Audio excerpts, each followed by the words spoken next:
सम्मानित मुल्क के मालिकों, मैं बौद्ध भिक्षु सुमित रतन, भारत की आधी आबादी माताओं बहनों की है। फिर भी देश भारत में मेरी माताएं बहनें सम्मान के लिए, अधिकार के लिए, विकास के लिए, सुरक्षा के लिए और अपनी गरिमा के लिए संघर्ष कर रही हैं। मैं आपको याद दिलाना चाहता हूँ 1250 साल का वो कालखंड जब तथागत भगवान बुद्ध के अनुयायी सम्राट यहाँ शासन करते थे, वहाँ कभी भी माताओं बहनों का अपमान नहीं हुआ, कभी भी उनकी सुरक्षा को लेकर के चर्चा नहीं हुई।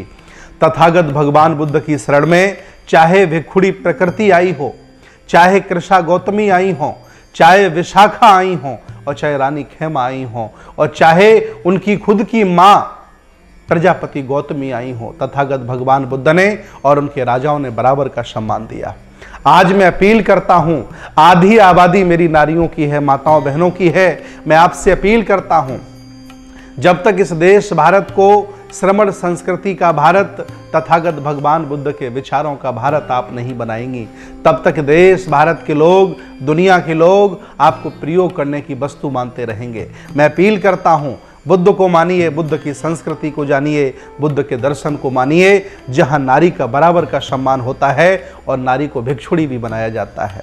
इसलिए मैं अपील करता हूं, आप तथागत भगवान बुद्ध की संस्कृति और उनके दर्शन को भारत में स्थापित करने के लिए संघर्ष करें, उनके विचारों पर चलें। और जहां जहां बुद्ध का दर्शन, बुद्ध की संस्कृति चली गई, वहां नारियों का बहुत मान सम्मान होता है।